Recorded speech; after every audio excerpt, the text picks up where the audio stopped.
நிறைந்த மணிகண்டத்து ஈசனடியார் பெருமையினை எல்லா உயிரும் தொலையெடுத்து தேசமுயதிரு தொண்ட தொகுமின் பணித்த திருவாலன் வாசமலர்மென் கழல் வணங்க வந்த பிறப்பை வணங்குவாம். தூக்கு சீர் திருத்தொண்ட தொகைவிரி வாக்கினால் சொல்ல வல்ல பிரான் எங்கள் பாக்கிய பயனாம் பதிகுன்றைவால் செக்கிழாரடி சென்னி இருத்துவாம். கைலாய பரம்பரையில் சிவஞான போத நெறி காட்டும் என்னை பயில்வாய்மை மெய்கண்டான் சந்ததிக்கோர் மெய்ஞான பானுவாகி குயிலாரும் பொழில் திராவிடு துறைவால் குரு நமச்சிவாய தேவன் சயிலாதி மரபுடையோன் திருமரபு நீடூழி தலைகமாதோ.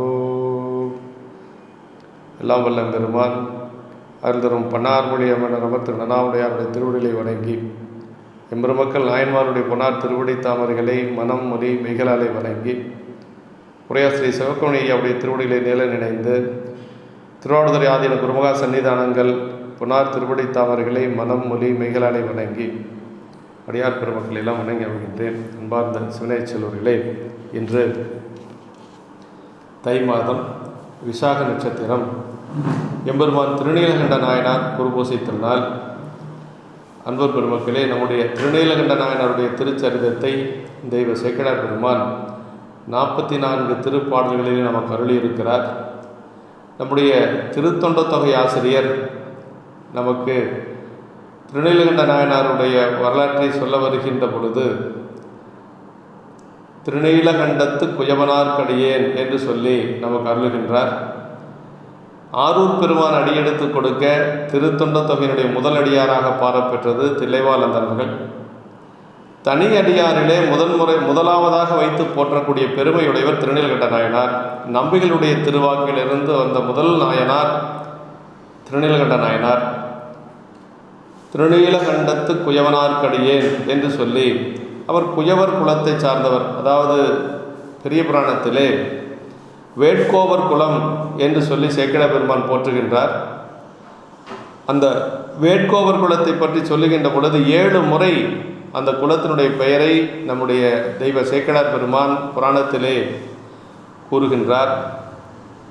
நமக்கு நம்முடைய பட்டினத்தடிகள் பெரிய புராணத்திலே இருக்கக்கூடிய நாயன்மார்களிலே 3 பெருமக்களுடைய அந்த தொண்டை என்னால் செய்ய முடியாது என்று சொல்லி கூறுகின்றார்.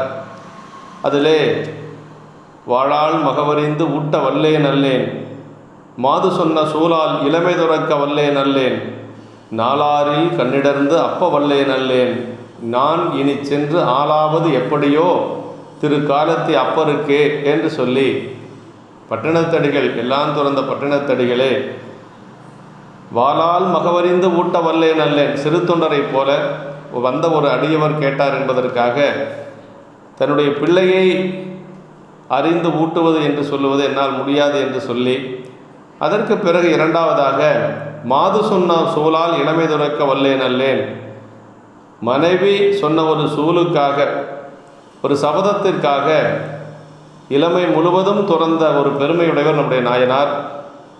அதுபோல யாராலும் செய்ய முடியாது என்று சொல்லி வியந்து போற்றுகின்றார். அதே போல நாளாரில் கண்ணிடர்ந்து அப்ப வல்லேன் அல்லேன், 6 நாட்கள் பெருமானிடத்தில் அன்பு செய்து வழிபாடு செய்து தன்னுடைய கண்ணையே பெயர் தப்பிய கண்ணப்ப நாயனாரை போல என்னால் பணி செய்ய முடியாது என்று சொல்லி நம்முடைய பட்டினத்தடிகள் அருளுகின்றார். அப்படிப்பட்ட பெருமையுடைய இந்த 3 நாயன்மார்கள் சரிதத்தை சொல்ல வந்தார். அதற்கு மேலே மற்ற தொண்டுகளை அவரால் சொல்ல முடியவில்லை. பட்டினத்தடிகள் அந்த 3ஓடு நிறுத்தி விடுகிறார். அவ்வளவு பெருமையுடைய நம்முடைய நாயனார் திருநீலகண்டத்து குயவனார்க்கடியேன் என்று சொல்லி நம்பிகள் போற்றுகின்றார். திரு அந்தாதி ஆசிரியர் நாயனாருடைய வரலாற்றை சொல்லுகின்ற பொழுது அவருடைய குலம் அதையெல்லாம் பற்றி அவர் சொல்லுகின்றார். சொல்லச் சிவந்திரு ஆனைதன் தூமொழி தோல் நசையை ஒல்லை துறந்து உரு மூத்ததன் பின் உமைகோன் அருளால் வில்லை புறநுதலாலோடு இளமை பெற்று இன்பம் மிக்கான் தில்லை திருநீலகண்ட குயவனாம் செய்தவனே செய்தவனே என்று சொல்லி நம்முடைய அந்தாதியாசிரியர் அருளுகின்றார். அதாவது நல்ல தவமுடையவர் நம்முடைய நாயனார் என்று சொல்லி சொல்லுகிறார். தவம் என்று சொன்னாலே நமக்கு பெரிய புராணத்திலே பூசை சிவபூசை என்று சொல்லி சிவக்கணியா அவர்கள் உரையிலே சொல்லுவார்கள். நல்ல தவம் செய்தவர் இந்த நாயனார் என்று சொல்லி அதாவது தன்னுடைய முதுமை காலத்திலே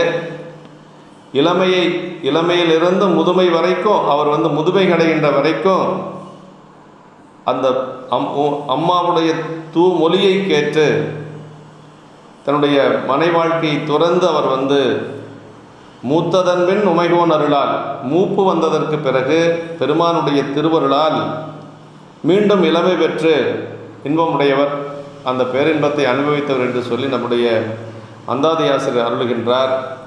நமக்கு நம்முடைய விரிநூல் ஆசிரியர் தெய்வ சேக்கிழார் பெருமான் நாயனாரை பற்றி சொல்லுகின்ற பொழுது முதல் திருப்பாடலிலே நாயனாருடைய குலத்தை சொல்லி, அப்படிப்பட்ட பெருமான் இறைவனுடைய திருவடி வலுவாது வழிபாடு செய்து வந்தார் என்று சொல்லி முதல் பாடலில் சொல்றார். வேதியர் தில்லை மூதூர் வேட்கோவர் குலத்து வந்தார், மாதொரு பாகம் நோக்கி மண்ணு சிற்றம்பலத்தே, ஆதியும் முடிவும் இல்லா அற்புத தனி கூத்தாடும், நாதனார் கடல்கள் வாழ்த்தி வழிபடும் நலத்தின் மிக்கார், வேதியர் தில்லை மூதூர் வேட்கோவர் அப்படிங்கிறார். அதாவது தில்லையிலே இருக்கக்கூடிய வேதியர்கள் நிரம்பிய, தில்லைவாழ் அந்தணர்கள் நிரம்பிய அந்த தில்லை எம்பதியிலே ரொம்ப பழமையான வேட்கோவர் குலத்தை சார்ந்தவர் என்று சொல்கிறார். வேட்கோவர் குலம் என்று சொல்லுவது குயவனார் என்று சொல்லக்கூடிய குலம்.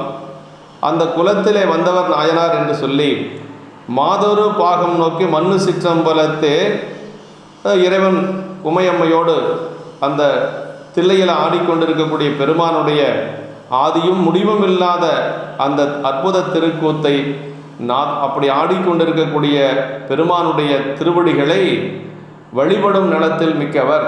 ஏன்னா ஒரு அடியார் என்று சொன்னால் பெருமானை அவர் எப்படி வழிபாடு செய்து வந்தார் அப்படிங்கிறத சொல்கிறார். வேட்கோவர் குலத்தை சார்ந்தவர் என்று சொல்லுகிறார். பெருமானுடைய திருச்சிற்றம்பலத்திலே நடமாடிக்கொண்டிருக்கக்கூடிய மாதொரு பாகனாராக இருந்து அந்த மாதொரு பாகம் நோக்கி மண்ணு சிற்றம்பலத்தை உமையம்மைக்கான ஐயன் ஆடிக்கொண்டிருக்கக்கூடிய அந்த ஆனந்த திருக்கூத்தை கண்டு அவருடைய திருவிடை வலுத்தக்கூடிய, திருவிடை வணங்கக்கூடிய ஒரு நலத்தில் மிகச்சிறந்து விளங்கினார் என்று சொல்லி முதல் பாடலில் நமக்கு நம்முடைய சேக்கிழார் பெருமான் அருளுகின்றார். அப்படி அவர் கூத்த பெருமானை வழிபாடு செய்து கொண்டு வருகின்ற பொழுது, அவரை பற்றி சொல்லுகின்ற பொழுது, அவர் எப்படி நலத்திலே சிறந்தவர் என்று சொல்லுகின்ற பொழுது, பொய்கடிந்த அறத்தின் வாழ்வார் புனல் சடைமுடியாருக்கு அன்பர், மெய்யடியார் காண பணி செய்யும் விருப்பின் நின்றார், வையகம் போற்றும் செய்கை மனையறம் பொறிந்து வாழ்வார், சைவ மெய்த்திருவின் சார்பே பொருளெனச் சாரும் நீரார் என்று சொல்லி, அதாவது பொய்கடிந்த அறத்தின் வாழ்வார் என்று சொன்னார். நம்முடைய உண்மை விளக்கத்தில் கூட உண்மை விளக்காசிரியர் சொல்வார், பொய்காட்டி பொய்யகற்றி போதானந்த பொருளாம் மெய்காட்டும் மெய்கண்டா என்று சொல்வார். பொய்காட்டி பொய்யகற்றி அப்படின்னா, பொய் என்று சொன்னால் உலகியல் இன்பங்கள், அந்த உலகியல் இன்பங்களை எல்லாம் கடந்தவர் நாயனார். பொய்கடிந்து அறத்தின் வாழ்வார் என்று சொன்னார். ஆணவம் கண்மம் மாய் என்று சொல்லக்கூடிய அதையெல்லாம் நீக்கி அறத்திலே வாழ்ந்து வந்தவர் நம்முடைய நாயனார். அறத்தின் வாழ்வார் என்று சொல்லி, அவர் எப்படிப்பட்டவர் என்று சொன்னால், இருக்கிற தகுதிகளிலேயே பெரிய தகுதி என்ன என்று சொன்னால் பெருமானுக்கு அடியாராக இருப்பது. அது முதல் பாடல். இரண்டாவது பாடலே சொல்றார், புனல் சடை முடியாருக்கு அன்பர் என்று சொல்லி பெருமானுக்கு அவர் அடியார். அப்புறம் மெய்யடியாருக்கான பணி செய்யும் விருப்பின் நின்றார்னார். உண்மையான பெருமானுடைய அடியார்களுக்கு அவர் பணி செய்து கொண்டிருக்கிறார். என்ன பணி அப்படின்னு சொன்னால், அவர் அடியார்களுக்கு ஓடு அளித்து கொடுக்கக்கூடிய, அதாவது அடியார் பெருமக்களுக்கு திருவோடு கொடுப்பது, அந்த ஒரு பணியை அவர் தவறாது செய்து கொண்டு வருகிறார். வையகம் போற்றும் செய்கை மனையறம் புரிந்து வாழ்வார் அப்படின்னார். இந்த உலகமே போற்றக்கூடிய அளவுக்கு அவர் மனையறத்தை வாழ்ந்து வந்தவர் என்று சொல்லி, இவருடைய அந்த மனையறத்தை பற்றி சொல்லுகின்ற பொழுது, எல்லோரும் போற்றக்கூடிய வகையிலே மனையறம் புரிந்து வாழ்ந்தார் என்று சொல்லி சேக்கிழார் பெருமான் நமக்கு முதல்லே சொல்லிடுறார். அப்புறம் என்ன சொல்றாருன்னா, சைவமை திருவின் சார்பே பொருளெனச் சாரும் நீரார் அப்படின்னா நல்ல நீர்மையுடையவர், பெருமானிடத்திலேயும் அடியாரிடத்திலே அன்புடையவர் என்று சொல்றார். சைவமை திருவின் சார்பே பொருளெனச் சாரும் நீரார்னார். சைவமை திரு அப்படின்னா சிவப்புண்ணிய உரையில் சொல்லுகின்ற பொழுது என்னென்னவெல்லாம் இந்த உலகத்தில் அழியாத பொருள், நிலையான பொருள் அப்படின்னா திருநீர், கண்டிகை, சடைமுடி, பஞ்சாக்கரம் என்று சொல்லக்கூடிய இதுதான் அழியாத பொருள். இந்த சைவமை திருவின் சார்பே பொருளென சாரும் நீரார் என்று சொல்லி இந்த பொருள்களை எல்லாம் அவர் மெய்ப்பொருளாக கொண்டு வாழ்ந்தவர் என்று சொல்லுகிறார். அப்படி அஞ்செழுத்தும் திருநீரும் கண்டிகையும் பொருளாக கொண்ட நாயன்மார்கள் என்று சொல்லி மாதவ சிவஞான முனிவர் காஞ்சி புராணத்தில் சொல்லுகிறார். அஞ்செழுத்தும் திருநீரும் கண்டிகையும் பொருளாக கொண்ட நாயன்மார்கள் என்று சொல்லி நம்முடைய மாதவ சிவஞான முனிவர் அவர்கள் காஞ்சி புராணத்தில் அருளுகின்றார். அப்போ ஒரு அடியாருக்கு என்ன வேணும் அப்படின்னா, திருநீர் வேணும், கண்டிகை வேண்டும், அதே மாதிரி அஞ்செழுத்து வேண்டும் என்று சொல்லி அறந்தை தீர்க்கும் அடியவர் மேனி மேல் நிறந்த நீற்றொழி ஆள் நிறை தூய்மையால் புறந்த அஞ்செழுத்து ஓசை பொழிதலால் பரந்தாயிரம் பாற்கடல் போல்வது என்று சொல்லி அந்த தேவாசின் மண்டபத்தில் இருந்த அடியார் பெருமக்கள் எல்லாம் எந்த நிலையிலே அங்கு இருந்தார்கள் என்று சொல்லி சேக்கிழார் பெருமான் நமக்கு அருளுகின்ற பொழுது அவர்கள் எல்லாம் அறந்தை தீர்க்கும் அடியவர் அப்படின்னா பிறவி துன்பத்தை நீக்கக்கூடிய அடியார் பெருமக்கள். இருக்கிறதுலேயே பெரிய துன்பம் பிறவி துன்பம். அந்த தேவாசிரியன் மண்டபத்தில் இருக்கக்கூடிய அந்த சீவன் முக்த அடியார்களை சென்று வழிபாடு செய்தால் நம்முடைய பெரிய துன்பமாக இருக்கக்கூடிய பிறவியே நீங்கும் என்று சொல்லுகிறார். அதான் அறந்தை தீர்க்கும் அடியவர் மேனி மேல் நிறந்த நீற்றொழியால் நிறை தூய்மையால் என்று சொல்றார். அவர்கள் திருமேனியிலே திருநீற்று ஒளி இருந்தது. அது மட்டுமல்ல, உள்ளுக்குள்ள ஐந்தெழுத்தை சொல்லி கொண்டிருந்தார்கள் என்று சொல்லி, அப்படி அதுபோல நம்மளுக்கு சைவ மெய்த்திரு என்று சொல்லுவது சைவத்திலே திருநீரு, அதே மாதிரி கண்டிகை, சடைமுடி, பஞ்சாக்கரம் என்று சொல்லி இந்த நான்கும் தான் என்றைக்கு அழியாத பொருள்.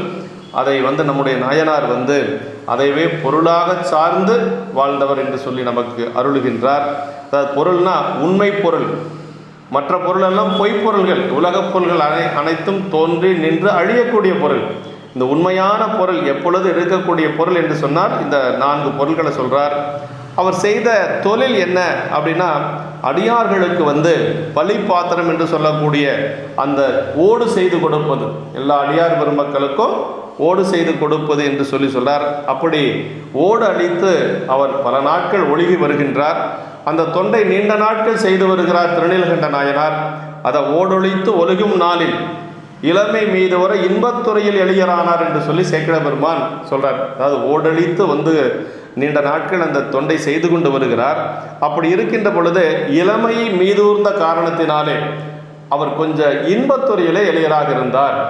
மிக அழகாக நாகரிகமாக அவருடைய நிலையை அப்படி சொல்றார். ஏன்னா இளமை மீதூர்ந்த காரணத்தினாலே கொஞ்சம் அவர் அந்த இன்பத்துறையிலே என்று சொல்லக்கூடிய அந்த நிலையிலே கொஞ்சம் எளியவராக இருந்தார் என்று சொல்லி சேக்கிழார் பெருமான் நமக்கு அருளுகின்றார். அப்படி இருக்கின்ற பொழுது அவருடைய அம்மாவை பற்றி சொல்றார்.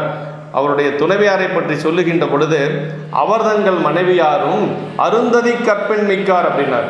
அருந்ததி கற்பின் மிக்கார் என்று சொன்னால் கற்பிலை சிறந்த பெண். அருந்ததி என்று சொல்லுவது வசிஷ்டருடைய மனைவி.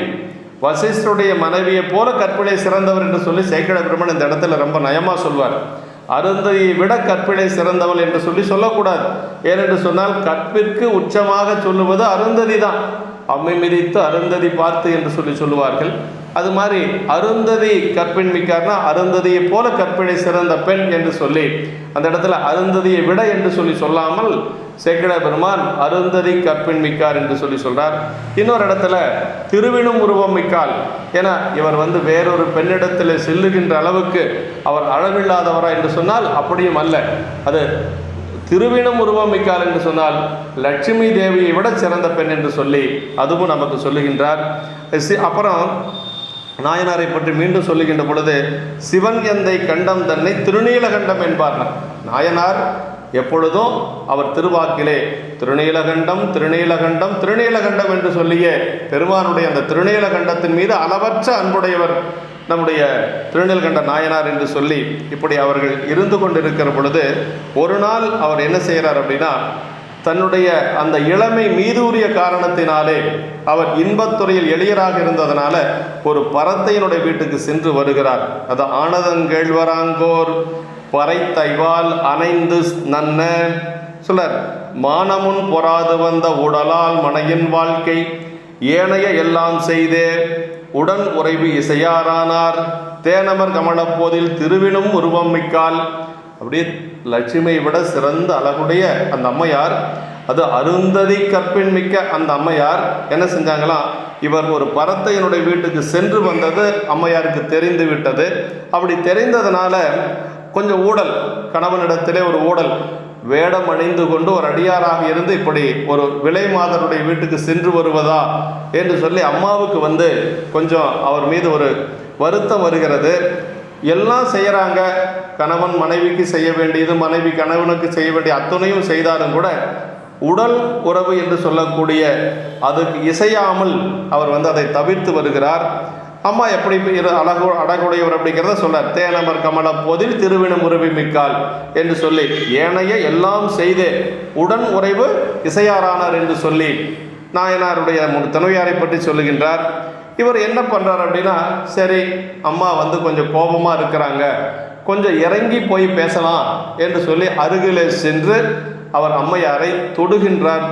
தொடுவதற்கு முற்படுகின்ற பொழுது அப்போ தான் அம்மா தீண்டக்கூடாது என்று சொல்லி திருநீலகண்டத்தின் மீது ஆணையாக சொல்லுகிறார். அதான் இங்கே சொல்ல இருக்கு.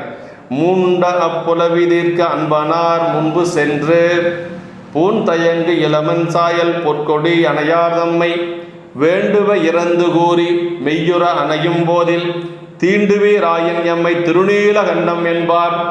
அதாவது மூண்ட புலவிதீர்க்க, ஏதோ கொஞ்சம் மன வருத்தம், அந்த மன வருத்தத்தை தீர்ப்பதற்காக அம்மா பக்கத்தில் போய் நிற்கிறார். அப்படி நின்று பூந்தயங்கு இளமன் சாயல்னர், அப்படியே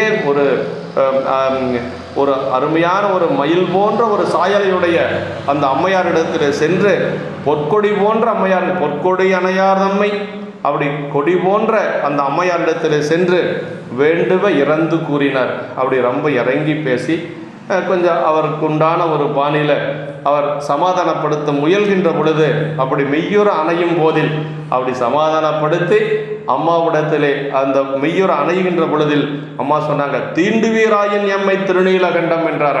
அப்படின்னா எம்மை தொடுவீராயின் திருநீலகண்டத்தின் ஆணை உம்மை தடுப்பதாக என்று சொல்லி அவருக்கு நாயனாருக்கு எதன் மீது பற்று அதிகமோ அதை சொல்லி சூளுரைக்கிறாங்க. அம்மா என்ன சொல்றாங்க, அதான் எம்மை தொடுவீராயின் திருநீலகண்டத்தின் ஆணை உம்மை தடுப்பதாக என்று சொல்லி, இது நான் சொல்லலை, திருநீலகண்டத்தினுடைய ஆணையாக ஏற்றுக்கொள்ள வேண்டும் என்று சொல்லி எம்மை அப்படின்னு சொல்லி சொல்றாங்க.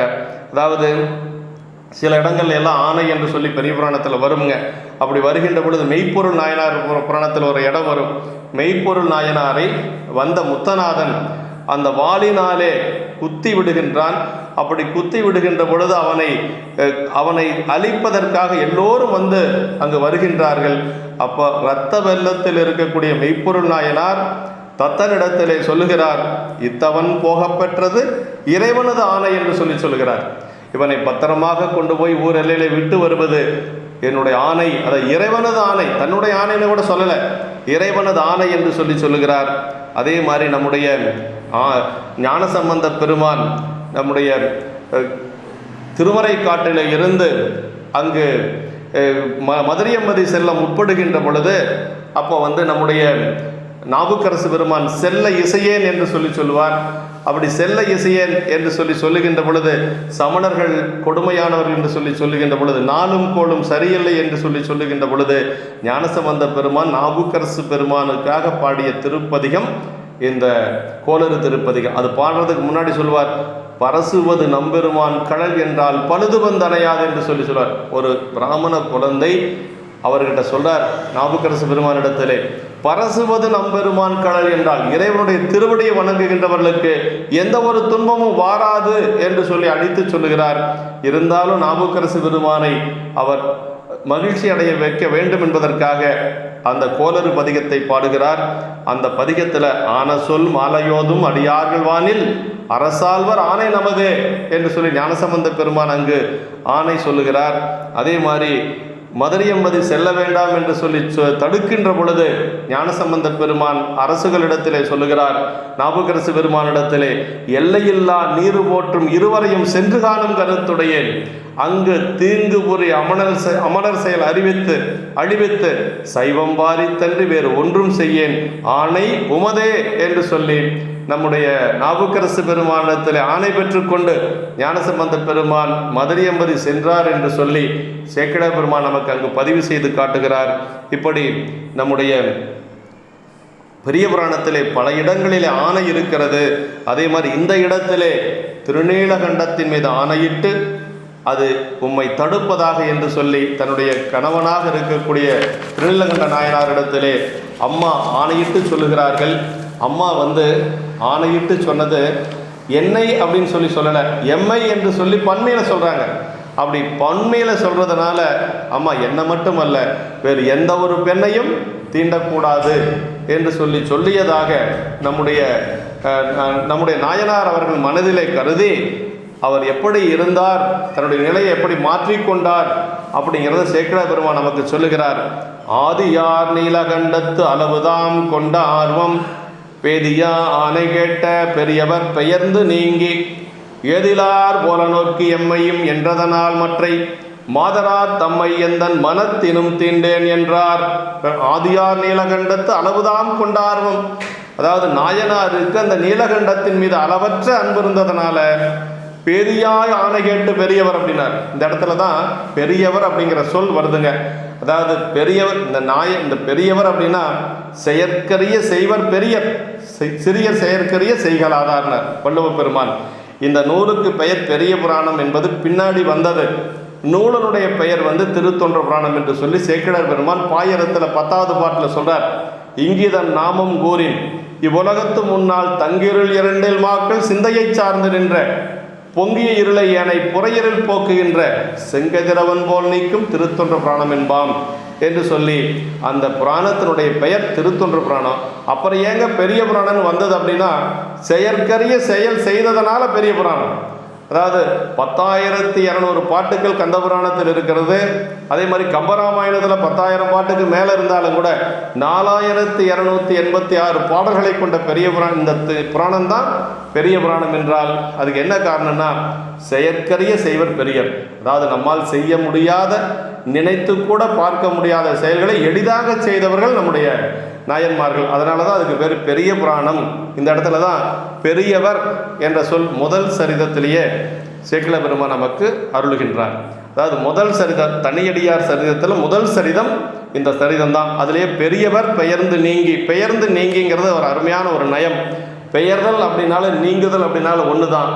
ஏன் ஒரே பொருளை குறிக்கக்கூடிய 2 சொல் இங்கே வந்தது அப்படின்னா அதுக்கு வாரியார் சாமிகள் முதல் கொண்டு எல்லா பெரியவங்களும் இதுக்கு என்ன சொல்கிறாங்கன்னா பெயர்ந்து நீங்கிங்கிறதுக்கு உடலாலும் நீங்கினார் உள்ளத்தாலும் நீங்கினார் என்று சொல்லி அது உடலால் நீங்கிடலாம், ஆனால் உள்ளத்தால் நீங்குவது அப்படிங்கிறது பெருமானுடைய திருவருள் மனசில் இருந்தால் மட்டும்தான் நீங்க முடியும்.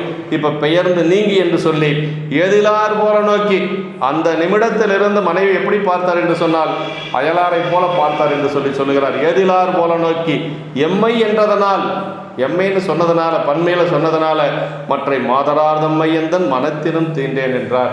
வேறு எந்த ஒரு பெண்ணையும் அவர் மனத்தாலும் தீண்டவில்லை என்று சொல்லி நமக்கு சேக்கிழார் பெருமான் அதில் அருளுகின்றார்.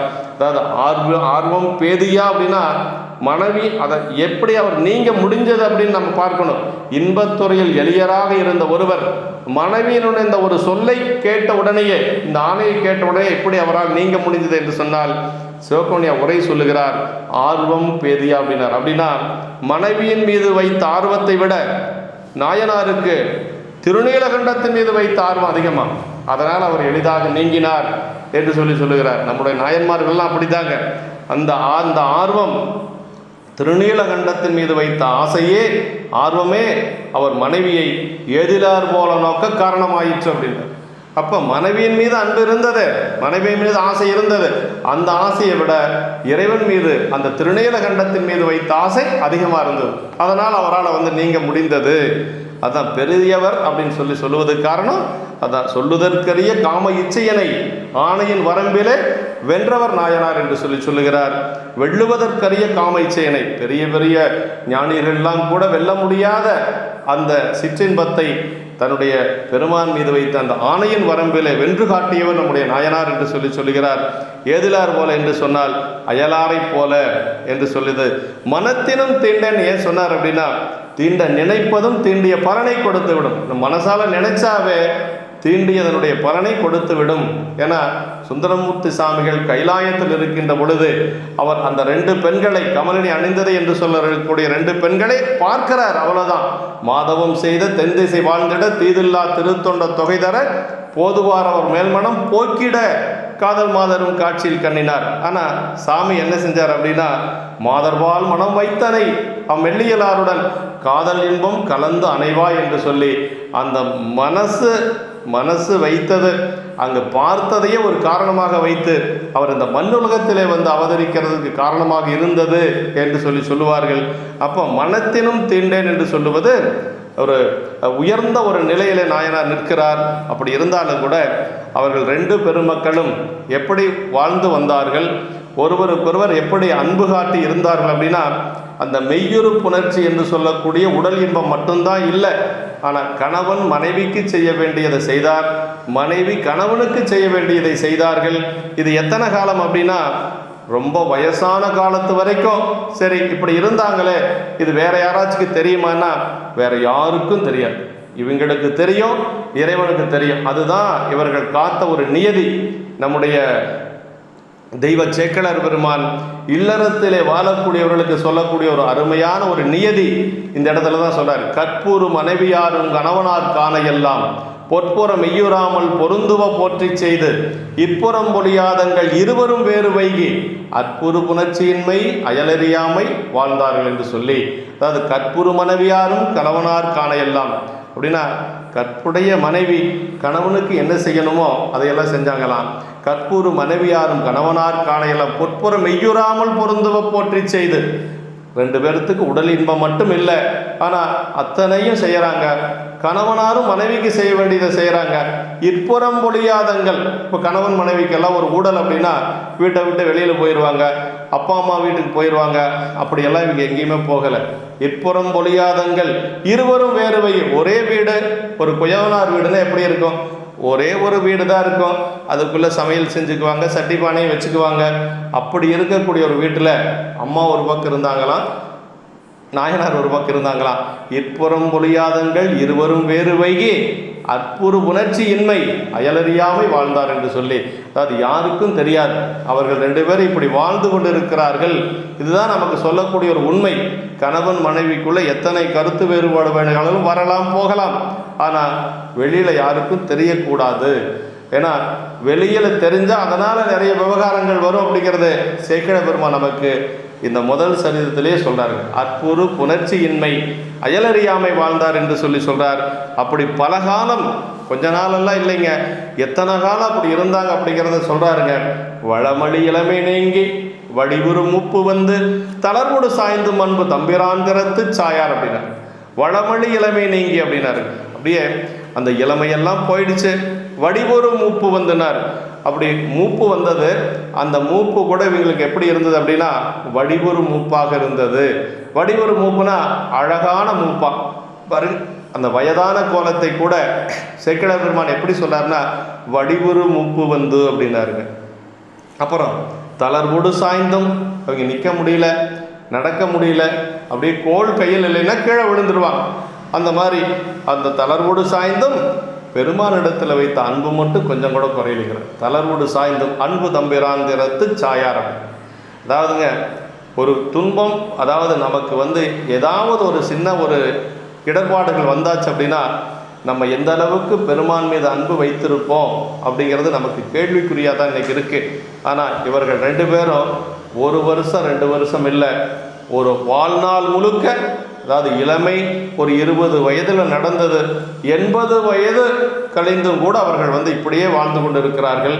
யாராவது அப்படி இருக்க முடியுமானா கொஞ்சம் அதுதான் பெரியவர் என்று சொல்லி சேக்கிழ பெருமான் நமக்கு சொல்கிறாருங்க. ஆமாம், அந்த காலத்து வரைக்கும் இவர்கள் இப்படி இருக்கிறார்கள் என்று சொல்லி வேற யாருக்கும் தெரியாது. அதுதான் பெண்களும் ஆண்களும் கடைபிடித்து ஒழுக வேண்டிய ஒரு இல்லற நெறி என்று சொல்லி நமக்கு பெரியவங்க சொல்லுவாங்க. அதான் சொல்ற வளமொழி இளமை நீங்கி வடிவுறு மூப்பு வந்து தளர்வோடு சாய்ந்தும். ஆனால் பாருங்கள், நிற்க முடியல, கோடு இல்லைன்னா விழுந்துருவாங்க. ஆனால் பெருமானிடத்தில் வைத்த அன்பு கொஞ்சம் கூட குறையலை அப்படிங்கிற அன்பு தம்பிரான் திறத்து சாயார் அப்படின்னாரு. இந்த மாதிரி ஒரு காலத்தில் தான் இப்போ பெருமான் அந்த வீட்டுக்கு வர்றார். அப்படி வருகின்றவர் என்ன செய்கிறார்னா, ஒரு ஓட்டை கையில் எடுத்துக்கொண்டு வருகிறார், ஒரு மண் ஓட்டை கையில் எடுத்துக்கொண்டு வருகிறார். அதை கொண்டு அங்கே கொடுக்க போகிறார். அதை தான் சொல்கிறாருங்க. அதாவது பெருமான் எப்படி அழகு அப்படிங்கிறத தடுத்தாட்கொண்ட புராணத்தில் சொல்வாருங்க. மொய்த்து வளர் வேறழகு மூத்த படிவையோ அத்தகைய மூப்பெனும் அதன் படிவமேயோ என்று சொல்லி தடுத்தாட்கொண்ட புராணத்தில் சேக்கிழ பெருமான் சொல்கிறாருங்க. சுந்தரருடைய திருமணத்தை தடுத்து ஆட்கொள்வதற்காக வருகிறார். திருமலையில் இருந்து நம்முடைய மணப்புத்தூருக்கு வருகிறார். அப்படி வந்தவர் எப்படி வந்தார்னா, ஒரு அழகுக்கு வயசானா எப்படி இருக்கும் அந்த மாதிரி வந்தாராம் பெருமான். எல்லாரும் போய் அப்படியே அவருடைய திருவடியில் விழுந்து வணங்கி நன்றுமது நல்வரவு நங்கள் தவம் என்று சொல்லி பெருமானை அவர்கள் வரவேற்றிருக்கிறார்கள். இதெல்லாம் நமக்கு தடுத்தாட்கொண்ட புராணத்தில் சொல்லக்கூடியது. இப்போ நாயனாருடைய இல்லத்துக்கு, இப்படி இருக்கக்கூடிய நாயனாருடைய இல்லத்துக்கு சாமி வர்றாருங்க. சாமி வருவது நாயனாருடைய இல்லத்துக்கு எதுக்கு வர்றார் அப்படின்னா, அவருடைய தொண்டை நாம் எல்லோரும் அறிந்து கொள்ள வேண்டும், உலகத்தார்கள் எல்லோரும் அவருடைய அந்த ஒரு பெருமையை அறிந்து கொள்ள வேண்டும் என்பதற்காக நாயனார் வீட்டுக்கு வர்றாருங்க. தொண்டரை விளக்கம் காண நன்னறி இதுவாம் என்ற ஞாழத்தோர் விரும்பியுய அன்னறி காட்டு மாட்டாள் அருட்சிவ யோகியாகி என்று சொல்லி சொல்றாருங்க. எப்படி சாமி வந்தார்னா, தொண்டரை விளக்கம் காண அப்படின்னார். அடியார்கள் என்னுடைய அடியார்கள் இவ்வளவு பெருமையுடையவர்கள். ஏன்னா அவருக்கு தெரியும் நம்ம எந்த அளவுக்கு இறைவன் மீது அன்பு வைத்திருக்கிறோம் அப்படிங்கிறது இறைவனுக்கு தெரியும். ஆனால் மற்றவர்களுக்கு தெரிய வேண்டும் என்பதற்காக அதை தொண்டரை விளக்கம் காண நன்னறி இதுவாம் என்று ஞாழத்தோர் விரும்பியுய அப்படின்னா, இதுதான் இந்த உலகத்திலே நாம் போற்றி வாழக்கூடிய நெறி என்று சொல்லி நாம் எல்லாம் அதை கடைபிடித்து ஒழுக வேண்டும் என்பதற்காக, உலகத்தார் நெறிப்படுத்த வேண்டும் என்பதற்காக ஞானத்தோர் விரும்பிய அருட்சிவ யோகியாகி என்று சொல்லி அன்னறி காட்டு மாட்டால் ஒரு சிவ யோகியாக நாயனாருடைய இல்லத்துக்கு வருகின்றார். அதே மாதிரி நம்முடைய இளையான்குடி நாயனாருடைய புராணத்தில் சேக்கிழ பெருமான் சொல்கிறார், இறைவன் எப்படி போனார் அப்படின்னா, நாயனார் வறுமை நிலையில் இருக்கின்ற பொழுது சாமி போறார். வறுமை நிலையில் இருக்கின்ற நாயனாருடைய வீட்டுக்கு செல்லுகின்ற பொழுது உமையம்மை கருணையே வடிவமான உமையம்மை வரலைன்னு சொல்லிட்டாங்களாம். அறக்கடவுளாக இருக்கக்கூடிய விடையும் வரலைன்னு சொல்லிருச்சான். சாமி தனியாக வந்தாராம். சேக்கிழ பெருமான் அந்த இடத்த சொல்லுகின்ற பொழுது அழகா சொல்றார், பெற்ற மூர்வதுமின்றியே வேதையாலுமின்றியே நற்றவத்தவர் வேடமே கொண்டு ஞானம் முயந்திட நன்னினார்னார். அங்கேயும் அதான் சொல்லாரு, பெற்ற மூர்வதும் இன்றிய விடையும் வரல, பேதையாலும் இன்றிய உமையம்மையும் வரல. அப்புறம் எப்படி வந்தார்னா, பெற்ற மூர்வதும் இன்றியே பேதையாலும் இன்றிய நற்றவத்தவர் வேடமே கொண்டு ஞானம் உய்ந்திட நன்னி. ஞானம்னா உலகம், இந்த உலகம் உய்வடையும் பொருட்டாக அங்கு வருகிறார் என்று சொல்லி சேக்கிழ பெருமான் நமக்கு சொல்றாருங்க. அதே மாதிரி சிறுத்தொண்ட நாயனாருடைய வீட்டுக்கு வந்ததை சொல்லுகின்ற பொழுது திருமலையிலிருந்து கீழே வரார்.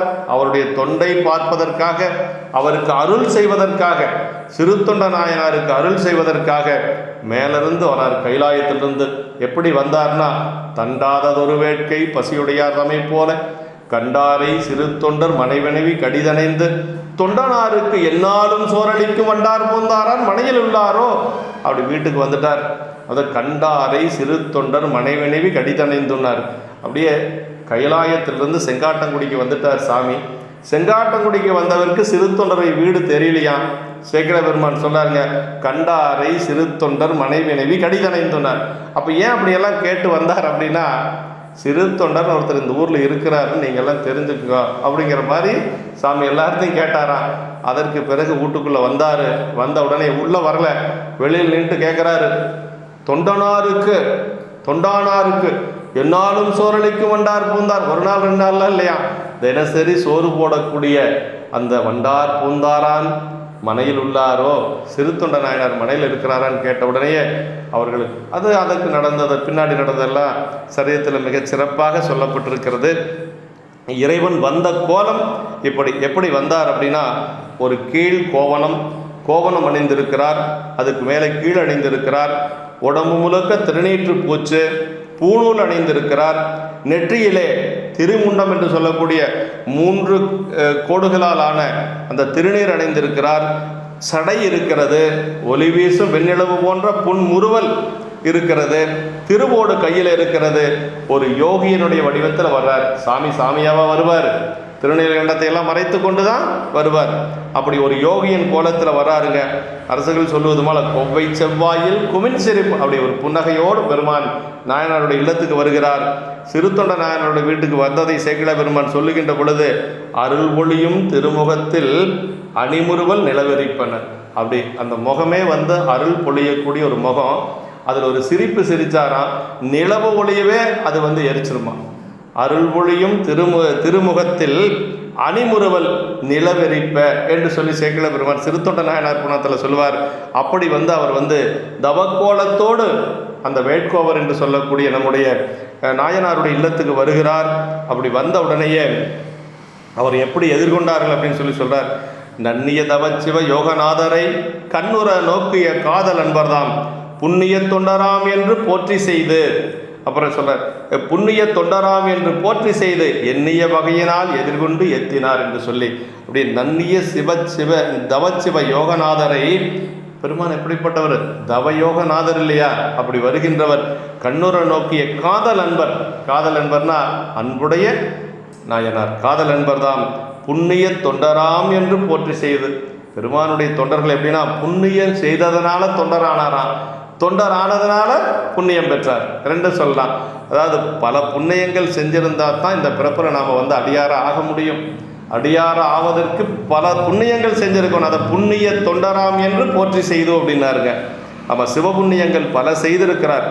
உன்னடி அதே மாதிரி நம்மளுக்கு திருவெம்பாவில் கூட வருதுங்களா, உன்னடியார் தாழ்பணிவோம் அங்கவர்க்கே பாங்காவோம் அன்னவரே என்கணவர் ஆவார் அவர் உகந்து சொன்ன பரிசையை தொழும்பாய் பணி செய்வோம் அப்படின்னு சொல்லி சொன்னாங்க. அப்புறம் என்கொங்கை நின்னன்பர் அல்லாதோல் சேரற்கு என்கை உனக்கல்லாது எப்பனையும் செய்யற்கு என்று சொல்லி அடியாருடைய பெருமை. அதே மாதிரி நம்முடைய இளையான்குடிமாற நாயனார் படத்தில் வரும், ஆரம் என்பு உணைந்த ஐயர் என்பது ஒரு நன்மையால் நேரே வந்தவர் யாவராயினும் நித்தமாகிய பக்துவின் கூற எதிர்விழுந்து எழுந்து என்று சொல்லி, அப்படி செவிப்புலத்து ஈரமன் மதுரப்பதம் பரிவெய்து முன் உரை செய்தவன் என்று சொல்லி அந்த சரியத்தில் சொல்வார். இப்படி அடியாராக தான் இப்போ பார்க்கிறார். வந்தது பெருமான் என்று சொல்லி நாயனாருக்கு தெரியாது. அடியாரா பார்த்ததுக்கு அடியார் மேலே அவ்வளவு அன்பு வச்சிருக்கிறார். அது புண்ணிய தொண்டராம் என்று அப்படிங்கிறார். புண்ணியம் செய்ததாலே தொண்டராக பெற்றவர் என்று சொல்லி நமக்கு உரையாசிரியர் அவர்கள் அருள்கின்றார்கள். அப்படி வருகின்றவரை வந்து எப்படி வரவேற்றார்கள் என்று சொன்னால், பூசனை செய்து உபசரித்து பின்பு வந்து அவருக்கு பூசனை பாத பூசைகள் எல்லாம் செய்து அவரை உபசரித்து பிறகு வந்து, அதாவது சாமி சொல்கிறாருங்க எப்படி உபசரிக்கிறது அப்படிங்கிறதெல்லாம் கொண்டு வந்து மனை புகுந்து குலாபுவாதம் விளக்கிய மண்டுகாதலின் ஆதனத்திடை வைத்து அர்ச்சனை செய்தபின் உண்டினாலு விதத்திலாறு சுவைதரத்தின் ஒப்பில்லார் அண்டர் நாயகர் தொண்டரிச்சையில் அமுதிசை அளித்துள்ளார் என்று சொல்லி இளையான்குடி மாறநாயனார் புராணத்தில் ஒரு அடியார் வந்தார். எப்படி அவரை அழைத்து கொண்டு இல்லத்திலே வந்து ஆசனம் கொடுத்து அவரை அமர்த்தி பாத பூசை செய்து எப்படியெல்லாம் அவருக்கு உணவு படைக்க வேண்டும் என்று சொல்லி அங்கே சொல்லப்பட்டிருக்கிறது. அது மாதிரியெல்லாம் இந்த நாயனார் செய்கிறார். அப்படி செய்து கொண்டு எல்லாம் உபச்சாரமெல்லாம் செய்து கொண்டு சாமிகிட்ட போய் நாயனார் பணிவான் நின்று கேட்கிறார். திருநீலகண்ட நாயனார், எம்பிரான் யான் செய்யும் பணி யாது அப்படின்னு சொல்லி கேட்குறேன். சாமி, நான் என்ன சாமி பணி செய்யணும்? தேவரீர் எங்களுடைய இல்லத்துக்கு இப்படி எழுந்தருள் செய்திருக்கிறீர், நான் என்ன பணி செய்யணும் என்று சொல்லி அப்படியே பணிந்து கேட்கிறார். அதுக்கு சாமி சொல்றார், நம்பியே. நம்பின்னா ஆடவரில் சிறந்தவன் அர்த்தங்க. நம்பி அப்படின்னா ஒரு உயர்ந்த சொல், ஆடவரில் சிறந்தவன் அப்படின்னு சொல்லி சொல்ற. நம்பியே, இந்த ஓட்டினை நீ வைத்து இருந்து நாம் வேண்டும் போது அதை தருவாயாக. இந்த ஓட்டை நீ வந்து பத்திரமா வச்சுக்கணும், நான் எப்போ வேணும்னு கேட்குறேனோ அப்போ நீங்கள் கொடுக்கணும் என்று சொல்லி அந்த ஓட்டை கொடுக்கிறார். அது கொடுத்துட்டு என்ன சொல்கிறார் அப்படின்னா, இந்த ஓட்டுக்கு ஒப்பாக வேறொன்றும் இல்லாதது. அதாவது என்ன சொல்றாருன்னா, பொன்னையும் மணியையும் விட மேலானது. கொடுக்கறது மண்ணோடு, ஆனால் சாமி சொல்றாரு பாருங்க, பொன்னையும் மணியை விட மேலானது. இதெல்லாம் முதல்லையே சொல்லிட்டு போயிடுறாரு. அப்புறம் என்ன சொல்றாருன்னா, தன்னிடத்தில் உள்ள பொருள்களை சுத்தமாக்குவது. அது மட்டுமல்ல, இதில் ஒரு பொருளை போட்டோன்னு வச்சுக்கோங்களேன், அந்த பொருள் தூய்மையாயிரும், அவ்வளோ புனிதமானது இந்த ஓடு. அப்புறம் என்று கூற நாயனார் அதை வாங்கி ஓரிடத்தில் வைத்தார். அதான் அந்த ஓட்டினுடைய பெருமையில் சொல்கிறாரு. ஆனால் அவருக்கு வந்த நாயனாருக்கு அடியாருடைய பெருமை தான் ரொம்ப மேலோங்கி இருக்கு. சரி சொல்கிறாரு அப்படின்னு சொல்லி வாங்கி அதை வீட்டில் கொண்டு போய் ஒரு இடத்துல வச்சிட்றாருங்க. அப்படி வைத்ததுக்கு பிறகு பல நாட்கள் அப்படி கழிந்து விடுகிறது. நாயனார் அவருடைய தொண்டை அப்படி செய்து கொண்டிருக்கிறார். பல நாட்கள் கழித்து, நீண்ட நாட்கள், பல வருடங்கள் கழித்து அவர் அந்த ஓட்டை அந்த வருவதற்கு முன்பாகவே அந்த ஓட்டை வச்ச இடத்திலிருந்து அகன்று போகும்படி பண்ணி நாயனாருடைய அந்த உண்மைத்தன்மை உலகுக்கு காட்ட முன்பு போலவே மனையில் எழுந்தருளினார் என்று சொல்லி, அதே மாதிரி அவரும் முன்பு எப்படி உபசரித்தாரோ அதே மாதிரி மீண்டும் அவர் உபசரிக்கிறார். வந்த உடனே அவர் கேட்குறாருங்க. அதாவது அந்த திருவாசகத்தில் மணிவாசக பெருமான் சொல்றார், அதாவது வஞ்சக பெரும் புலையனையனை உன் கோயில் வாயிலில் பிச்ச நாக்கினாய், பெரிய அன்பருக்கு உரிய நாக்கினாய், தாம் தாம் வளர்த்ததோர் நச்சு மாமரம் ஆயினும் கொலார் நானும் அங்கனை உடையநாதன் என்று சொல்லி, அதாவது விச்சதின்றியே விளைவு செய்குவாய் என்று சொல்லி அந்த பாட்டில் சொல்லுவாருங்க. விச்சதின்றியே விளைவு செய்குவாய், வைச்சு வாங்குவாய் என்று சொல்லி அந்த பாடலில் சொல்கிறாருங்க. அப்படி பெருமான் ஒரு பொருளை, இருக்கக்கூடிய பொருளை இல்லாததாகவும் செய்ய முடியும், இல்லாத ஒரு பொருளை இருப்பதாகவும் செய்வார் என்று சொல்லி அது சொல்கிறார். அப்படி வந்த உடனே நாயனாரிடத்தில் அவர் கேட்கிறார். அதாவது முந்தை நாள் உன்பால் வைத்த மொய்யொலி விளங்குமோடு தந்துனில் என்றான் எல்லாம் தான் வைத்து வாங்க வல்லான் அப்படின்னார். சொல்றார், முந்தை நாள் உன்பால் வைத்த மொய்யொலி விளங்குமோடு, நான் ஒரு காலத்தில் உன்னிடத்தில் ஒரு ஓடு கொடுத்து சென்றேன், அந்த ஓட்டை தந்து நெல் கொடுத்து அதற்கு பிறகு நெல் அப்படின்னா அவ்வளோ ஒரு கட்டுப்பாடாக வந்த உடனே அந்த ஓட்டை கேட்குறாரு. ஏன்னா மறைச்சி வச்சுட்டு வந்ததே சாமி தான் இல்லைங்களா. அப்படி தான் வைத்து எல்லாம் தான் வைத்து வாங்க வல்லான்னாரு. விச்சதின்றியே விளைவு செய்குவாய் விண்ணு மன்னகம் முழுதும் யாவையும் வைச்சு வாங்குவாய் வஞ்சகப்பெரும் புலையனேனையுன் கோயில் வாசலில் பிச்ச நாக்கினாய், பெரிய அன்பருக்கு உரிய நாக்கினாய், தாம் வளர்த்ததோர் நச்சு மாமரம் ஆயினும் கொள்ளார் நானும் அங்கனே உடையநாதன் என்று சொல்லி நம்முடைய வாதபுரடிகள் சொல்லுவது போன்ற, அதாவது சதகத்தில் சொல்வார், விச்சதின்றியே விளைவு செய்குவாய் என்று சொல்லுவது போல நம்முடைய நாயனார் இந்த இடத்துல இப்போ வந்தவர் ஓட்டை கொடுத்து நில், தந்து நில், மொய்யொலி விளங்குமோடு தந்து நெல் என்று சொல்லி நாயனாரிடத்தில் கேட்கின்றார். நாயனார் உள்ளே போகிறார், மனை முழுக்க தேடுறார், அந்த வெச்ச ஓட்டை காணவில்லை. அதற்கு பிறகு மீண்டும் பெருமானிடத்தில் வர்றார். பெருமான் கேட்குறார், தாமதித்ததனுடைய காரணம் என்ன? கொடுத்த ஓட்டை வச்சிருந்தானே அதை எடுத்து கொடுக்க வேண்டியதானே, தாமதத்தினுடைய காரணம் என்ன என்று சொல்லுகின்ற பொழுது நாயனார் சொல்றார், எந்தை போன்றவரே, நீர் கொடுத்து வைத்த ஓட்டினை நான் தேடியும் கண்டிலேன். சாமி, எனக்கு நீங்கள் தந்தை போல நீங்கள் கொடுத்த அந்த ஓட்டை நான் எல்லா பக்கம் தேடிட்டேன் பெருமானே, அதை கண்டுபிடிக்க முடியல. நல்ல புதிய ஓடு வாங்கி கொடுக்கிறேன், என்னுடைய பிழையை பொறுத்து கொள்ளுங்கள். உங்களுக்கு அதை விட நல்ல ஓடா, நல்ல புது ஓடா நான் வாங்கி கொடுக்குறேன், என்னுடைய பிழையை நீங்கள் பொறுத்து கொள்ள வேண்டும் என்று சொல்லுகின்ற பொழுது இறைவனுக்கு வந்த பெருமானுக்கு கோபமாக பேசுகிற மாதிரி பேசுகிறார். செயிர்த்து நோக்கிங்கிறார் சேக்கிழ பெருமான். செயிர்த்து நோக்கினா ரொம்ப கோபத்தோடு அப்படி அனல் பறக்கிற மாதிரி நாயனாரை பார்க்கிறாருங்க. சென்னியால் வணங்க நின்ற தொண்டரை செயிர்த்து நோக்கி, அவர் சென்னியால் வணங்குறாராம், அப்படி தலையால் வணங்கி நிற்கிறார் பாவம்.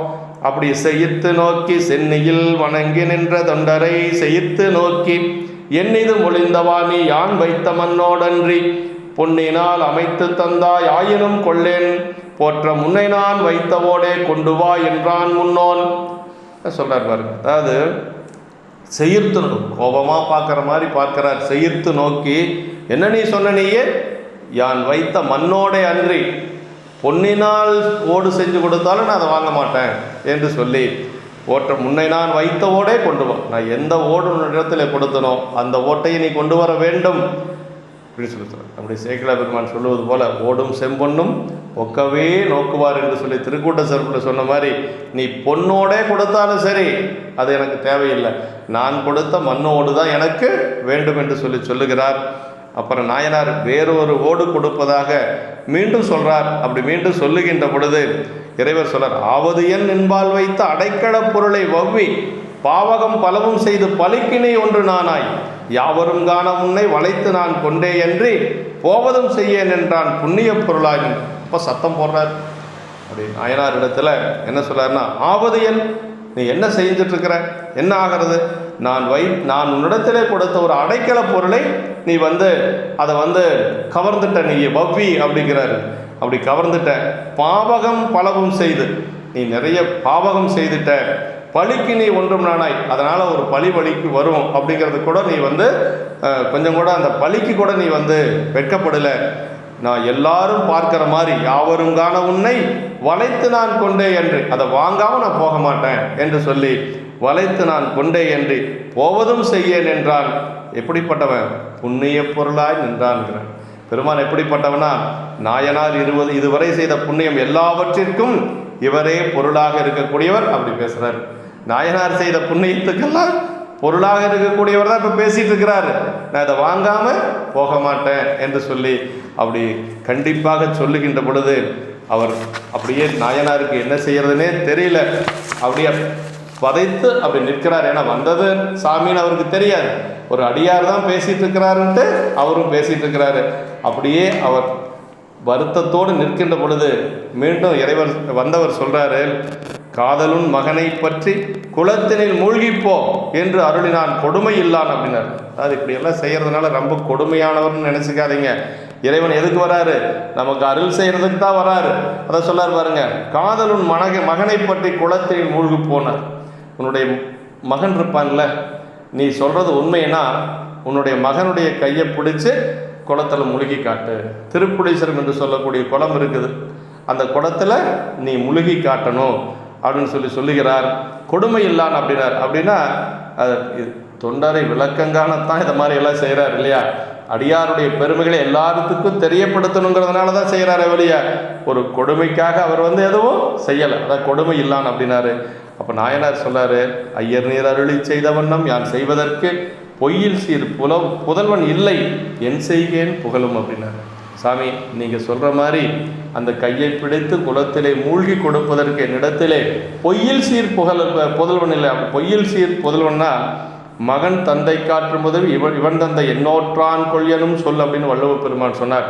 அப்படி அந்த உயர்ந்த நிலையில் இருக்கக்கூடிய அந்த புகழ்பெற்ற நீங்கள் சொல்கிற மாதிரி அந்த புதல்வன் எனக்கு அந்த பேர் இல்லை சாமி அப்படின்னு சொல்லுகிறார். அதான் அப்போ இறைவர் சொல்கிறாரு, மையறு சிறப்பின்மிக்க மனையவள் தன்னை பற்றி முயலர் வாவிப்புக்கு மூழ்குவாய் என மொழிந்தார். சரி, பையன் இல்லை பரவாயில்ல, குழந்தை இல்லைன்னா பரவாயில்ல, உன்னுடைய மனைவி இருக்கிறாங்கல்ல, மனைவியனுடைய கையை பற்றி மூழ்கி கொடு. அது என்ன சொல்றார் அப்படின்னா, மையறு சிறப்பின்மிக்க மனைவியார் தன்னை பற்றி முயலர் வாவிப்புக்கு மூழ்குவாய். மையறு சிறப்பின்மிக்க மனைவி, அவன் நல்ல சிறப்பான மனைவி இருக்கிறாங்க, அந்த மனைவியனுடைய கையை பற்றி நீ மூழ்குவாய் என்று சொல்றாருங்க. அதாவது பொது சிறப்பு மனைவிக்கு என்னன்னா குற்றத்தை, அதை மையறு சிறப்புனா குற்றத்தை போக்கக்கூடிய சிறப்புடைய மனைவினர். அவ்வளோ பெண்களுக்கு உயர்வுங்க. தெய்வ சேக்கிழார் பெருமான் மாதிரி பெண்களை உயர்வுபடுத்தி சொன்னவர் யாரையும் பார்க்க முடியாது. மனையறத்தின் வேறாகி விளங்குதிரு வெண்காட்டு நங்கைவாள் என்று சொல்லி சிறுத்தொண்ட நாயனார் பணத்தில் சொல்கிறார். இங்கே என்ன சொல்கிறாருன்னா, மையறு சிறப்பின்மிக்க மனைவியார் அப்படின்னா, மையறு சிறப்பு என்று சொல்வது குற்றத்தை போக்கக்கூடிய சிறப்புடைய மனைவி. நம்மளுடைய குற்றத்தை யார் போக்க முடியும்னா உடன் இருக்கக்கூடிய மனைவியால் தான் போக்க முடியும் என்று சொல்கிறார். இப்போ நாயனார் சொல்கிறாரு, சரி சாமி நீங்கள் சொல்கிறது சரிதான், எங்கள் 2 பேர்த்துக்குள்ள ஒரு சபதம் இருக்கிறதுனால உடன் மூழ்கி கொடுப்பதற்கு என்னால் முடியாது, அதனால் நான் மட்டும் மூழ்கி தரேன், அதே போதும் அப்படின்னு சொல்கிறார். எங்களிலோர் சபதத்தால் உடன் மூழ்க இசைவில்லை, பொங்கு புனல் யான் மூழ்கி தருகின்றேன் போதும் என. போதும், நான் மூழ்கி கொடுத்தா போதும், எங்களுக்குள்ள ஒரு சபதம் இருக்குது, அது என்னன்னால எங்களால் சொல்ல முடியாது, அதனால் நான் மட்டும் மூழ்கி கொடுக்கிறேன் என்று சொல்லி அவர் சொல்லுகின்றார். அப்படி சொல்லுகின்ற பொழுது பெருமான் சொல்லுகிறார், நான் தில்லைவாழ் அந்தணர்கள் இருக்கின்ற சபையிலே போய் இருப்பேன் வா என்று சொல்லிட்டு போயிட்டார். அதாவது அந்த காலத்தில் ஒரு தீர்ப்பு அப்படின்னா யாருக்கிட்ட சொல்லணுமோ அவங்ககிட்ட சொல்லணும். தில்லைவாழ் அந்தணர்கள் எப்படின்னா நல்ல அறத்தோடு வாழக்கூடிய பெருமக்கள், இறைவனை அவர்கள் மெய்ப்பொருளாக கொண்டு வழிபாடு செய்து கொண்டு இருக்கக்கூடியவர்கள். அந்த தில்லைவாழ் அந்தணர்கள் இருக்கக்கூடிய சபையில் நான் போய் இருக்கிறேன். ஏன்னா அதில் ஒருத்தர் தானே இவரும், தில்லைவாழ் அந்தணர்கள் ஒருவராகத்தான் இறைவனே இருக்கிறார். அதனால் நான் அங்கு போயிருப்பன் வா என்று சொன்னார். நாயனார் என்ன செஞ்சார் அப்படின்னா, நல்லொழுக்கம் நால்வேத நெறிகளில் தலை சிறந்த அந்தணர் அவையில் இறைவர் பின் நல்ல தொண்டராகிய நாயனார் பின் சென்றார். அந்த அந்த சபைக்கு நாயனார் வந்து அப்படியே போகிறார். தீர்ப்பை சொல்ல தகுதியுள்ளவர்கள் யார் அப்படின்னா அங்கே இருக்கக்கூடிய அந்தனர், தில்லை பொறுத்த வரைக்கும் தில்லைவாழ் அந்தணர்கள் தான் தீர்ப்பு சொல்லக்கூடியவர்கள். அதனால் அங்கே அழைச்சிட்டு அங்கே போகிறார். அங்கே இறைவர் சொல்லார், இவர் அந்த அந்தணர்கள்லாம் அமர்ந்திருக்கிறார்கள். இதே மாதிரி தடுத்தாட்கொண்ட புராணத்திலையும் சுந்தரர் எங்கே கொண்டு போய் நிறுத்தினார்? வெண்ணையலூர் அந்தணர்களிட்ட தான் கொண்டு போய் நிறுத்தினார். அது மாதிரி இப்போ நாயனார் திருநெல்கண்ட நாயனாரை தில்லைவாழ் அந்தணர்கள்ட்ட கொண்டு வந்து நிறுத்திட்டார். சாமி சொல்கிறார், இந்த வேட்கோவன் யான் வைத்த பாத்திரத்தை தந்து ஒளியான் என் வழக்கை விசாரித்து, அதாவது சொல்கிறார் சாமி, நான் ஒரு பாத்திரம் கொடுத்தேன், மண் பாத்திரம் கொடுத்தேன், என்னுடைய அந்த மண் ஓட்டை வாங்கி வைத்து கொண்டு இவன் தர முடியாதுன்னு சொல்கிறான் அப்படின்னு சொன்ன உடனேயே அங்கே இருக்கக்கூடிய மறைவர்கள்லாம் அந்த வழக்கை விசாரிக்கிறார்கள். விசாரித்து நாயனாரை கேட்குறாங்க. நாயனார், ஆமாம் நடந்தது உண்மைதான், அவர் ஒரு ஓடு கொடுத்தார், அதை நான் வைத்தேன், மீண்டும் அதனால் என்னால் கொடுக்க முடியல, தேடி பார்த்து கிடைக்கல என்று சொல்லி நடந்தது எல்லாம் சொல்கிறார். அப்போ அந்தணர்கள் என்ன சொல்கிறாங்கன்னா, அவர் தான் சொல்கிறாருல்ல, அந்த ஓடு கிடைக்காத போனால் பரவாயில்ல, உன்னுடைய மனைவியினுடைய கரத்தை பற்றி குளத்தில் மூழ்கி கொடுக்க வேண்டியதானே அப்படின்னு சொல்லி அவர்கள் எல்லாம், அதுதானே வழக்கு, அவர் கேட்குற மாதிரி நீங்கள் செய்து கொடுப்பது தானே வழக்கு, அதை செஞ்சு கொடுங்க அப்படின்னு சொல்கிறார். அதுக்கு நாயனார் சொல்கிறார், அருந்தவ தொண்டர் தாமும் அந்தனர் மொழியை கேட்டு திருந்திய மனைவியாரை தீண்டாமை செப்ப மாட்டார், பொருந்திய வகையால் மூழ்கி தருகின்றேன் போதுமென்று பெருந்தவ முனிவரோடும் பெயர்ந்ததம் மனையை சார்ந்தார் அப்படின்னு. இப்போவும் அவர் வந்து அதை சொல்லலைங்க, அவ்வளவு நெருக்கடி கொடுக்குறாங்கப்பா. எப்படியாவது சாமிக்கு வந்து இவருடைய திருவாக்கினால சொல்ல வைக்கணும்னு பார்க்கிறார் பெருமான். இப்போவும் சொல்லலை அவர். அவங்க என்ன சொன்னார்னா அந்தணர்கள்கிட்ட, அதாவது அருந்தவ தொண்டர் தாமும் அந்தனர் மொழியை கேட்டு, அவங்க சொன்னதை கேட்டு திருந்திய மனைவியாரை தீண்டாமை செப்ப மாட்டார். திருந்திய மனைவியார் அவ்வளவு உயர்ந்த நிலையில் இருக்கக்கூடிய மனைவியை தீண்டாமை செப்ப மாட்டார். நான் தொடு அந்த மெய்யுறு புணர்ச்சி இன்மையை சொல்லாத அவர் வந்து பொருந்திய வகையாலே மூழ்கி தருகிறேன். என்ன சொல்கிறாருன்னா, அதுக்கு தகுந்த மாதிரி நான் மூழ்கி தரேன், மனைவி அழைச்சிட்டு வர்றேன், ஆனால் அதுக்கு தகுந்த மாதிரி நான் மூழ்கி தரேன், நானும் மனைவி சேர்ந்து தானே மூழ்கணும், மூழ்கி தரோம், ஆனால் கையை பற்றுவது அப்படிங்கிறது முடியாது, ஏன்னா சபதம் இருக்குது. அதனால் பொருந்திய வகையால் மூழ்கி தருகின்றேன் போதுமென்று பெருந்தவ முனிவரோடும் பெயர்ந்துதம் மனையை சார்ந்தார். இப்போ சாமி போயிட்டாரு, இவர் வந்து நாயனார் அவருடைய இல்லத்துக்கு செல்லுகிறார். அப்படி இல்லத்துக்கு சென்று அதற்கு பிறகு தன்னுடைய மனைவி அழைத்து கொண்டு அடுத்த நாள் வருகிறார். அப்படி மனைவி அழைத்து கொண்டு திருப்புலீச்சரம் கோயில் என்று சொல்லக்கூடியது தில்லையம்பதியில் தெற்கு கோபுரத்துக்கு அருகில் இருக்கக்கூடிய அந்த கோயில், கணம்புல நாயனார் தன்னுடைய முடியால் விளக்கரித்த கோயில், அதான் திருப்புலீச்சரம் என்று சொல்லுவது. அது இளமையாக்கினார் கோயில் என்று சொல்லுவாங்க. அந்த குளம்தான் இளமையாக்கினார் குளம் என்று சொல்லுவாங்க. அந்த குளத்திலே என்ன பண்ணுறாருன்னா, ஒரு தண்டு கொண்டு போகிறார். கையில் இருந்து வீட்டிலிருந்து புறப்படுகின்ற பொழுது ஒரு தண்டை கையில் எடுத்து கொள்ளுகிறார். அந்த தண்டினுடைய ரெண்டு பக்கமும் ரெண்டு பேர் பிடிச்சிக்கிறாங்க. அப்படி குளத்தில் போய் நிற்கிறார். அப்படி அந்த ஒரு தண்டு, அந்த தண்டினுடைய ஒரு பகுதி நாயனார் பிடித்திருக்கிறார், ஒரு பகுதி அம்மையார் பிடித்திருக்கிறார். அந்த குளத்துக்குள்ளே போகிறார். சாமி சொல்கிறாருங்க, இப்போ சாமி தண்டினது அலையம் பற்றி புகுமவர் தம்மை நோக்கி வெந்திர நீற்று முண்ட வேதியர் மாதை தீண்டி கொண்டுடன் மூழ்கியர் என்ன கூடாமை பார்வோர் கேட்ப பண்டுதம் செய்கை சொல்லி மூழ்கினார் பழுதிலாதார். அப்பவும் கையில் தொடலை. அப்போ என்ன சொல்கிறாருன்னா, சாமி தண்டிரு தலையும் பற்றி புகுவார், ரெண்டு பக்கம் குச்சியை பிடிச்சி முழுக தயாராக இருக்கிறாங்க. அப்போ சாமி எந்திரிச்சு சொல்கிறார், வெந்திரு நீற்று முண்ட வேதியர். இப்போ வேதியராக வந்த பெருமான் சொன்னார், மாதை தீண்டி கொண்டுடன் மூழ்கியர், அம்மாவுடைய கையை பிடிச்சு உன்னுடைய மனைவியினுடைய கையை பிடித்து முழுகு என்று சொல்லி பெருமான் சொல்கிறார். அதை கேட்டும் கூட அவர் வந்து என்ன சொல்கிறார்னா, கையை பிடிக்கிறது இல்லை, எல்லாருக்கும் தெரிஞ்ச மாதிரி இப்போ தான் வந்து பாரோர் கேட்க பண்டுதம் செய்ய சொல்லி மூழ்கினார் பழுதிலாதார் அப்படின்னு. இப்போ எல்லாரும் கேட்குற மாதிரி அவர்களுக்குள்ளே நடந்த சபதத்தை இப்பொழுது தான் அவர் வந்து சொல்லியிருக்கிறார். இதுக்கு மேலே சொல்லாமல் இருக்க முடியாது, அதனால் இப்பொழுது சொல்லியிருக்கிறார். அப்படி சொல்லி அந்த முழுகினார். அவருக்கு பேர் பழுதிலாதார். இந்த இடத்துல சேக்கிழார் பெருமான் சொல்கிறாருங்க, பழுதிலாதார்னா இவ்வளவு இருந்தாலும் கூட, அதாவது பரத்தை வால் அணைந்தது, மனைவி கணவன் மனைவி தீண்டாமல் இருந்தது, பெருமானுடைய ஓட்டை கொடுக்க முடியாது இருந்தாலும் கூட அவர் எந்த ஒரு குற்றமும் செய்யாதவர். அப்படின்னு சொல்கிறாருங்க. அதாவது சேனிடையும் தீங்கடையா திருத்தொண்டர்னு சொல்லுவார் சேக்கிழார் பெருமான். சேனிடையும் தீங்கடையா திருத்தொண்டர்னா அவர் பக்கத்தில் கூட தீமை என்று சொல்லுவது அணுகாதான்.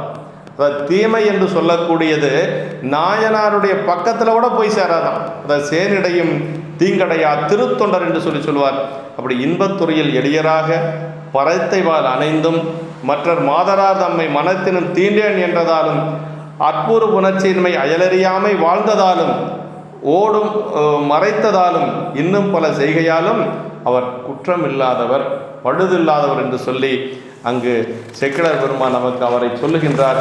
அப்படி பழுதில்லாத ரெண்டு பெருமக்களும் இரண்டு பக்கமும் அந்த தண்டை பிடித்து மூழ்குகின்றார்கள். வாவியின் மூழ்கியரும் கணவரும் மனைவியாரும் மேவிய மூப்பு நீங்கி விருப்புறும் இளமை பெற்றனர். தேவரும் முனிவர்தாமும் சிறப்பொடு பொழியும் தெய்வ பூவின் மலையின் மேல மூழ்குவார் ஒன்று தோன்றனர். அதுங்க நம்மை திரும்ப பெற முடியாத ஒன்றே ஒன்று இளமை. அந்த இளமை கிடைக்கப்பெற்றது பெருமானுடைய திருவருளால நாயனாருக்கு. அதுதான் அந்த குளத்துக்கு பேர் இளமையாக்கியான் குளம் என்று சொல்லுவார்கள். வாவியின் மூழ்கியரும் கணவரும் மனைவியார்கள். இப்போவும் தொடலை பாருங்க, அந்த குளத்திலே மூழ்குகின்றார்கள். இருவரும் மேலே ஏறி வருகின்றார்கள். இந்த வாவியில் மூழ்கியரும் கணவரும் மனைவியாரும் இப்போ எப்படின்னா மேவிய மூப்பு நீங்கி விருப்புறும் இளமை பெற்றனர். இந்த விருப்புறும் இளமைனா எல்லாருமே இளமையை விரும்புவார்களாம். உலக வாழ்க்கையில் இளமையை வேண்டான்னு சொல்லக்கூடிய ஒருவருமே இல்லை. ஆசை கூட இல்லாமல் இருக்கலாம், பற்று இல்லாமல் கூட இருக்கலாம். ஆனால் அந்த இளமை இருக்கணும். ஏன்னா இந்த இளமை உடம்பனுடைய ஒரு ஆதரவு இருந்தால் தான் நம்ம எல்லாமே செய்ய முடியும். பெருமாளுக்கு தொண்டு செய்வது என்றால் கூட நமக்கு உடல் நலம் நல்லா இருக்கும், இல்லைன்னா செய்ய முடியாது. அதான் மேவிய மூப்பு நீங்கி விருப்புறும் இளமை பெற்று, எல்லாரும் விரும்பக்கூடிய அந்த இளமையை பெற்று தேவரும் முனிவர் தாமும் சிறப்போடு பொழியும். அப்படி தேவர்கள் முனிவர்கள் எல்லாரும் மேலிருந்து அப்படியே மலர் மாலை பொழிகின்றார்கள்.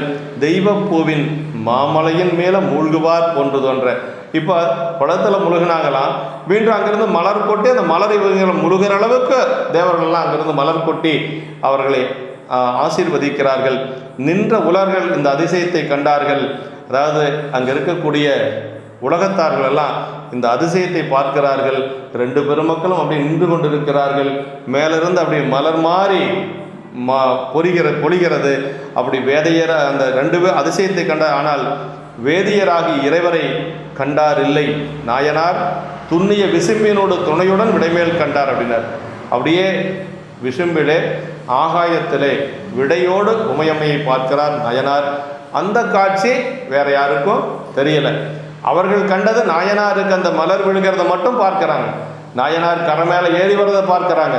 ஆனால் இறைவனுடைய அந்த விடை காட்சி என்று சொல்லுவது எல்லாத்துக்கும் கிடைக்காது. நாயனாருக்கு மட்டும், அவருடைய மனைவியாருக்கு மட்டும் கிடைக்குது. அப்படியே கைகளால் தொழுதனர், போற்றி நின்றனர். அப்படியே பெருமானுடைய திருவடியை அப்படியே வணங்கி அவர் போற்றி செய்து அங்கிருந்து அப்படியே பெருமானுடைய திருவடியை வணங்குகின்றார்.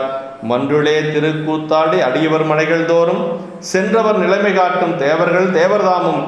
சாமி சொல்றாரு, வென்ற ஐம்புலனால் மிக்கீர் விருப்புடன் இருக்க நம்பால் என்றும் இவ்விளமை நீங்காது என்று எழுந்து அருளினாரே என்று சொல்லி அருமையான ஒரு வரம் கொடுக்கிறார்.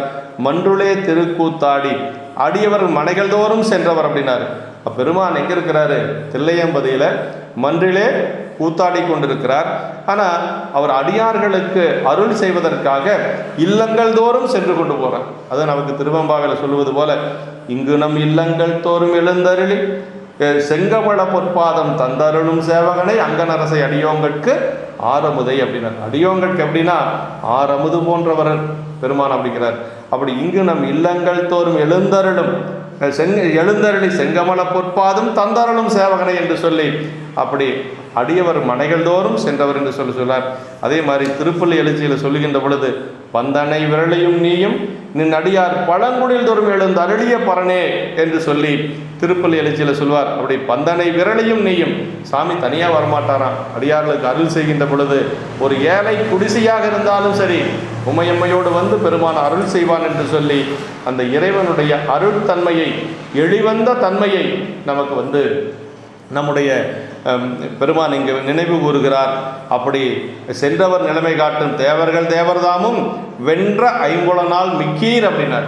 அதாவது அந்த புலன்களை ஐம்புலன்களும் வெல்லப்பட்டமையால் இவர்கள் சொல்வழி அவை ஏவல் கேட்டு அமைந்து நின்றன என்று சொல்லி அந்த இடத்துல இவங்களுக்கு என்ன ஒரு சிறப்புனா, இத்தனை ஆண்டு காலம் அவர்கள் இளமை முதலாக முதுமை வரை அந்த புலன்களை வென்றது பெருமானே அவர்கள் வென்ற ஐம்புலனால் மிக்கீர் விருப்புடன் இருக்க நம்பால் என்னிடத்திலே அங்கே சிவலோகத்தில் இருக்க என்றும் இவ்விளமை நீங்காது என்றெழுந்து அருளினாரே.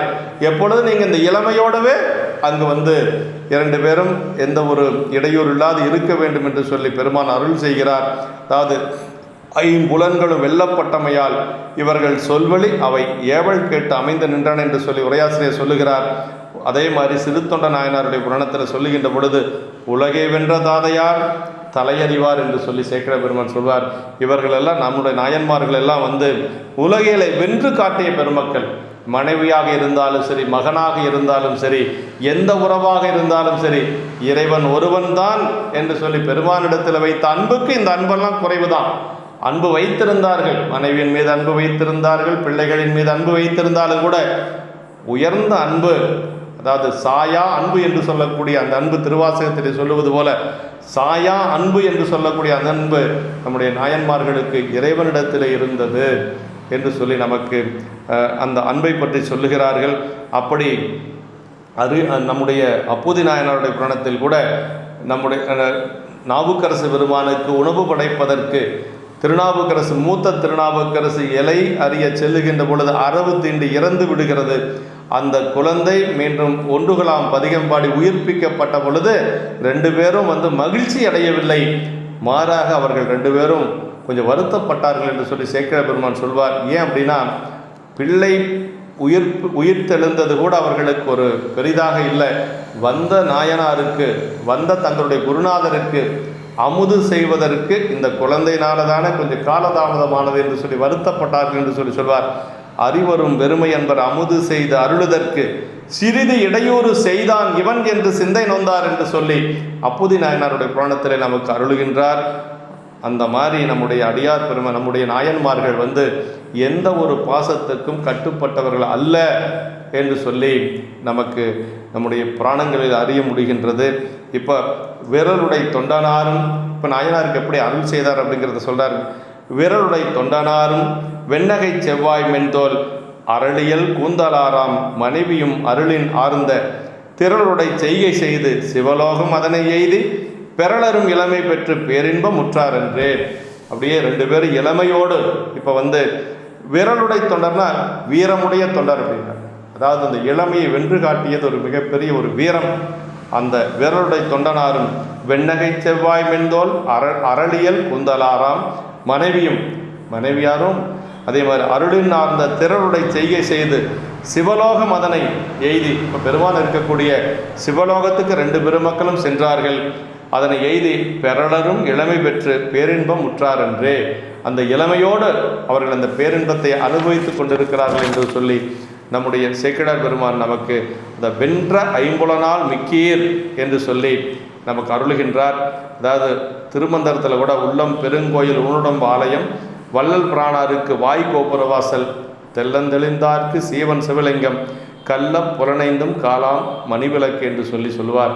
அந்த புலன்களை வெல்லுவது என்று சொல்லுவது நல்ல பக்குவமுடைய தொண்டர்களால் தான் முடியும். அப்படி வென்று காட்டிய பெருமக்கள் நம்முடைய நாயன்மார்கள். 5 பேரறிவும் கண்களே கொல்ல அளப்பரும் கரணங்கள் 4 சிந்தையாக குணமுறு 3 திருந்து சாத்துவிகமேயாக இந்துவால் சடையான் ஆடும் ஆனந்த எல்லையில் தனிப்பெரும் கூத்தில் வந்த பேரின்ப வெள்ளத்தொல் திளைத்து மாறிலா மகிழ்ச்சியில் மலர்ந்தார் என்று சொல்லி நம்பிகள் இறைவனுடைய அந்த திருக்கூத்தை பார்க்கின்ற பொழுது, அந்த தரிசனத்தை பார்க்கின்ற பொழுது எப்படி பொறிகளெல்லாம் புலன்களெல்லாம் அடங்கி இருந்தார், அந்த கரணங்கள் எல்லாம் எப்படி அடங்கி இருந்தது, குணமெல்லாம் சாத்துவிகமாக இருந்தது என்று சொல்லி நமக்கு நம்முடைய சேக்கிழார் பெருமான் அருளுவது போல நாயனார் அந்த ஒரு உயர்ந்த நிலையிலே நின்று இறைவனுடைய சிவலோகத்தை அடைய பெற்றார் தன்னுடைய துணைவியாரோடு என்று சொல்லுவது. 2 பெருமக்களும் அந்த அறத்தை காத்து, அதே ஒரு இல்லறம் எப்படி ஒரு வாழ வேண்டும் என்று சொல்லுவதற்கு ஒரு இலக்கணமாக வாழ்ந்து காட்டியவர் நம்முடைய நாயனார். அதனால தான் அவர் முதல்லையே பெருமான் என்ன சொல்லிட்டார்னா, சேக்கிழார் பெருமான் வையகம் போற்றும் செய்கை மனையறம் புரிந்து வாழ்வார் என்று சொல்லுவார். வையகம் போற்றும் செய்கை, இந்த உலகமே போற்றக்கூடிய ஒரு மனை வாழ்க்கை வாழ்ந்து காட்டியவர் நம்முடைய திருநீலகண்ட நாயனார். ஏன் என்று சொன்னால், அற்புறு புணர்ச்சியின்மை அயலறியாமை வாழ்ந்தார் என்று சொல்லுவது தான் இந்த புராணத்தில் இருக்கக்கூடிய ஒரு அருமையான ஒரு சமுதாய சிந்தனையாக சொல்லுவார்கள்.